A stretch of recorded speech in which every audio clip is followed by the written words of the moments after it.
Okay, hello my friends. Today I'm going to demonstrate CRAW, which is CRAW, cubic right angle weaving. And why do you need to do that? What can you use it for? Well, this here is one that I've been working on, and that's done with CRAW and with seed beads. Okay? That you're going, that's not very pretty. Okay, but look at this one. Not a pretty necklace. You could put pendant on that. You can just wear it as it is. Make several of them and stack them. That's how I've actually wore this. And you can actually do it with, those are seed beads. This right here is done with the 3mm rondelles. Look how beautiful that is. Now, if that's not a statement, I don't know what is. That's gorgeous. Okay, so why is it called cubic right angle weave? All right, well, first of all, you start out with 4 beads. All right, this needle's shorter than the one I've been using, but I don't want to, well, actually I could have, because it's not on the, I have to add more thread to that one. Okay, so you put the 4 beads on, tie a little knot there, keep it in place, just like that. That's your floor, okay? Now think of a cube. You have your floor, you have your 4 walls, and you have your roof. So that's what we're going to be thinking while we're doing this. Floor, 4 walls, and a roof. Okay. And I'm going to be going clockwise, always going clockwise. So first thing I'm going to do, actually let me go to this bead here. Ta-da-da. Get away from the tail. I'm going to pick up 3 beads. 1, 2, 3. And I'm going to go back through that floor bead. Quit moving. That floor bead right there. And that's the first wall. Okay? Now I'm going to go through the next floor bead right there. And I'm going to pick up 2 beads because I got 1 here, 1 here. And to make the wall, I need 2 more beads. So we're going to go down through the wall and through the floor to make 1 circle. See, there's your 4 beads. Okay, now we're going to go to the next piece of floor and build the 3rd wall. Again, we need 2 beads to complete that wall, that section of the wall. So you're going to go through this section of the wall and that floor bead. Okay, now if you, it's kind of a mess right now, but if you kind of look, you can see we have 3 walls and a floor. So let's go through the floor, go up through this wall. We got to put another bead in the ceiling. What you doing here? Okay. Right here we need a ceiling bead. And we go down through the wall again. Sorry about that. Always when you're starting is when it's a pain. Okay, now you can see we have, okay, there's 4 everywhere. Let's pull that tight. Here is the floor. Where's the ceiling? It's a cube, so it's very hard to tell. All right, what came out, which bead we come out of? We came out of that bead, so we need to go back up in that one. And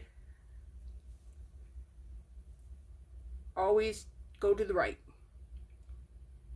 Whoops. I think right there is where I need to be. Okay, go up. However you need to get back to the beads, okay? And then go through the ceiling. The next one's not going to be nearly as hard. Okay, so let's go all the way around. Every time you want to go all the way around and one more bead. And that way it locks it, okay? And that right there is locked. See those 4 beads? All right, we're going to do, come on, pick them up. 1, 2, 3. Go back through that one and to the next one. You built 1 wall. You're through this part of the floor. Need 2 beads. 1, 2. Go through that one there and the floor again. And next piece of floor. You got 2 walls up and you're through that floor. You need 2 pieces of wall. Go through this wall, through the floor. Okay, so now we got 3 walls up. To do that last wall, we're going to go through the floor, up this side bead, which is the side wall. All we need is the top part to finish that cube, to finish it, that square. We're doing squares, remember. Down this one, through the floor bead again. And there we go. Back up through the side wall. Just like that. And going to round the floor, which was the ceiling right now, but it's going to be the floor. Your ceilings become the floor.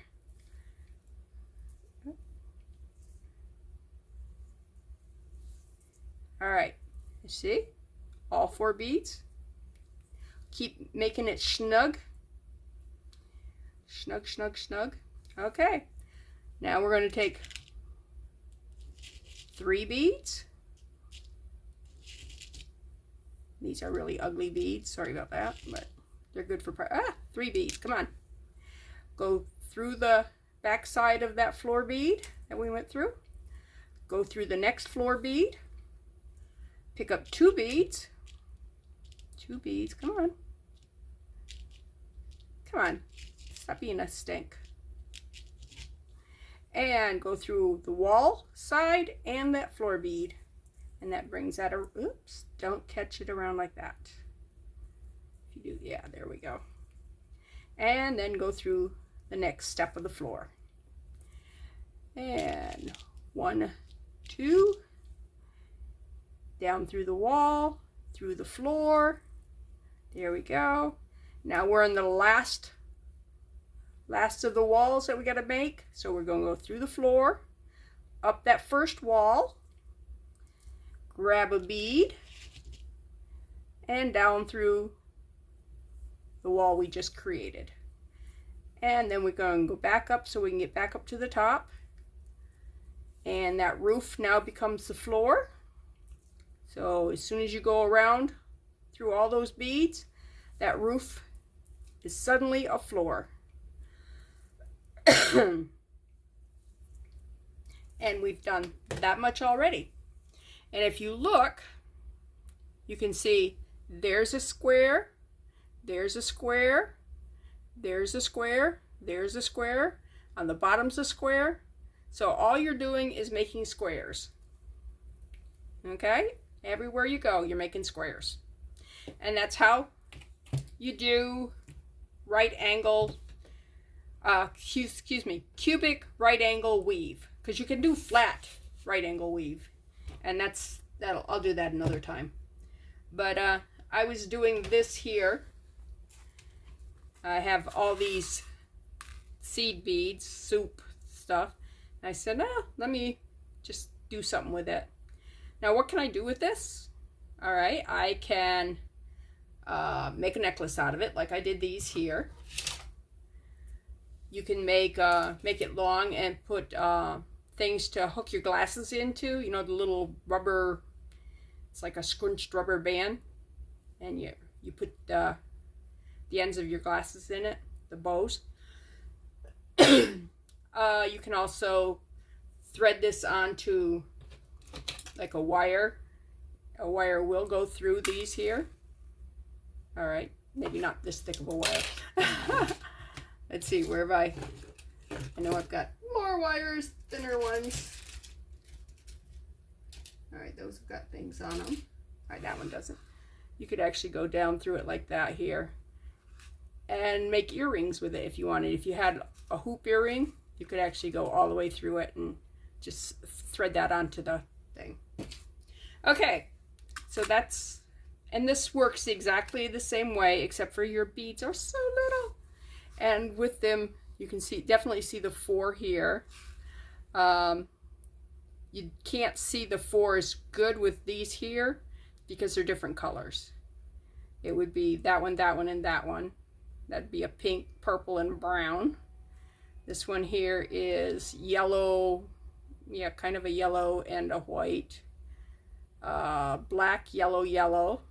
So yeah, you could actually pick out the squares, but yeah. Okay, what else was I doing?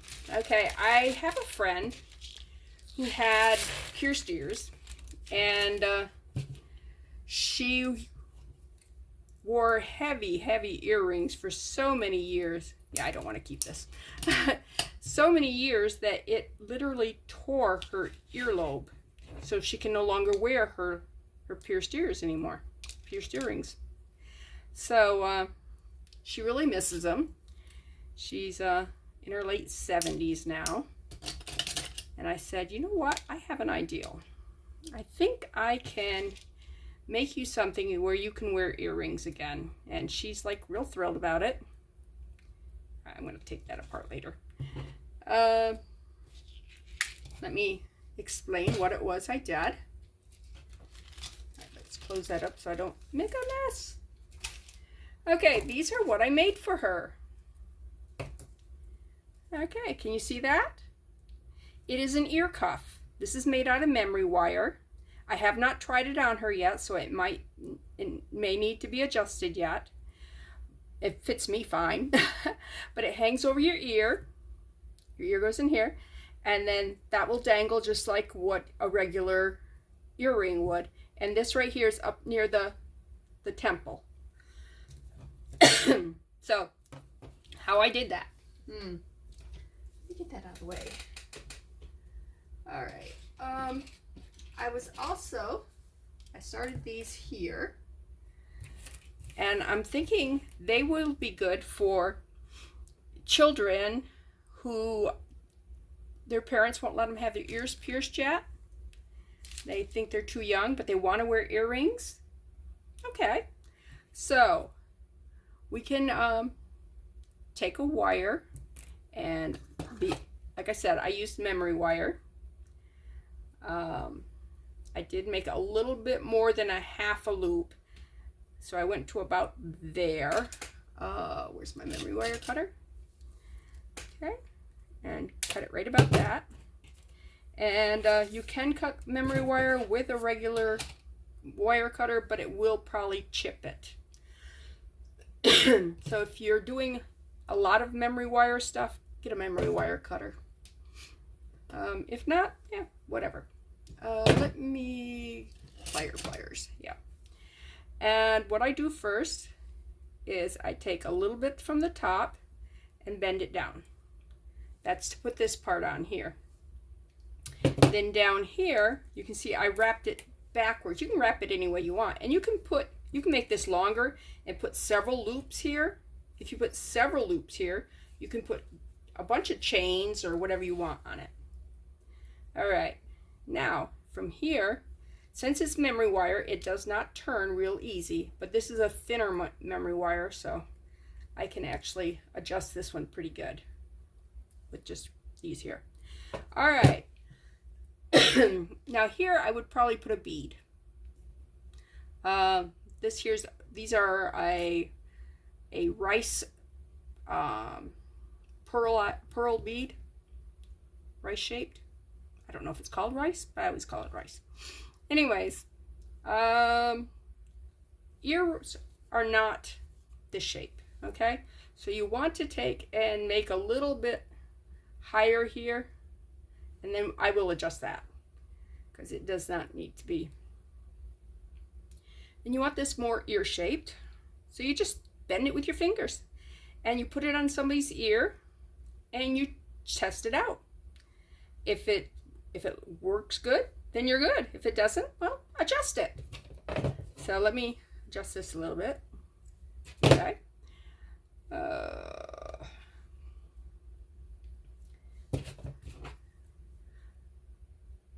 Now, I have this one. You can see it's tilted out a little bit, so it's away from the face, so it's not laying right against the face. Can you see that? I think that's a good move on that, and it will hang. See, it'll hang on the ear just like that. All right, so on this here, now you can put any dangle you want on that, and like I said, I would put some kind of beads or something right here, and I'm looking to see what I have here. I definitely don't want those 4 millimeters. Those are ugly. Nothing there. I don't have anything right here that's really cute. I mean, I could do just and I glued it on with E6000 glue. Okay, yeah, I could use these right here. That's a cute little bead. Don't run away. And what I do is I'd put some E6000 glue on it and glue it like that, just like that. Or you can roll it. Okay, obviously my table's not level. Okay, the other thing you can do is just roll it. Do a little spiral right here. And add another dangle right there. Okay, so you can put a dangle here and dangle there. But I think that's a cute little thing that I haven't seen much. I went on YouTube and searched for ear cuffs and everything. They're very hard to find anyone who's actually doing ear cuffs, I guess because so many people have pierced ears. And nobody's ever said anything about children. You know, I'm like, why not? Little kids love to wear earrings. And the clip-ons are, you know, but if you put this on, it's like wearing glasses.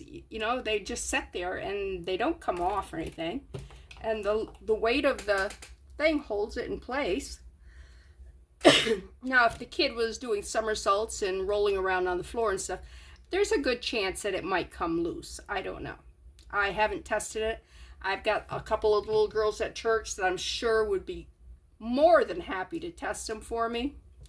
And I can see that I probably need to adjust these 2 pearls here. But yeah, just bring them out a little bit. Have to put them on, check them. But those are what I've been working on. That, and I told you that I had COVID and I got over it. Well, yesterday morning I woke up with a bloodshot eye and thought nothing of it. I figured I probably got something in it during the night. And anyways, when I got ready to go to bed, I looked in the mirror again and I'm going, oh, my eyeball is all red. And, you know, it didn't itch, it didn't scratch. I weren't, you know, like dripping mucus or anything out of my eyeball. But I'm going, oh, that's pink eye. So I checked on my phone and looked up pink eye and stuff. And one of the side effects of COVID is pink eye. 1 to 3% of people who get COVID get pink eye. Yay! I'm a elitist there. I'm in the 1 to 3%. So, anyways, I have a call into the nurse to see how long I have to quarantine for that, and the fact that it's not all mucusy. Is that does that mean I have COVID? I don't have COVID. It's just a result of the stuff. You know, what's the deal there? So That's, no, I don't know that it looks better on either of those. It looks better here. Yeah, ta-da! That's just so pretty. I had forgot I'd made that. And it takes a lot of these. So if you're going to do this, make sure you have plenty of these 3mm rondelles. And yeah, most stuff, you know, I would never charge very much money for. This here, to replace all those beads, that would be expensive. So if I do sell it sometime in the future, it would, I'd have to ask some money for it. I couldn't just go, oh, here, you can have it, or yeah, $2 and it's yours, you know, which is kind of what I tend to do. I've given away so many of things I've made. But anyways, that's my life. This is just me kind of touching base. This is Bethany with New Life Jewelry Creation. I hope you enjoyed this. If you did, hit the like button. You know, if you're interested in making some cubic right angle weave, and you want more tutorials, there are plenty of them that are really good on YouTube. And although you probably can do it from just what I showed you, it's a very, very easy stitch. I wouldn't start out with the seed beads. I would start out with maybe an 8mm, which is smaller than the 4 that are an 8mm, an 8/0. And what I was showing you was a 4mm, which is I don't know what how it converts, but it's in between that size and this size is the size I would suggest you start with. It's more, you know, like this size here. So anyways, I'll be back, and hopefully I'll have better news. I won't have any COVID crap, hopefully, next time. But yeah, thanks for stopping by.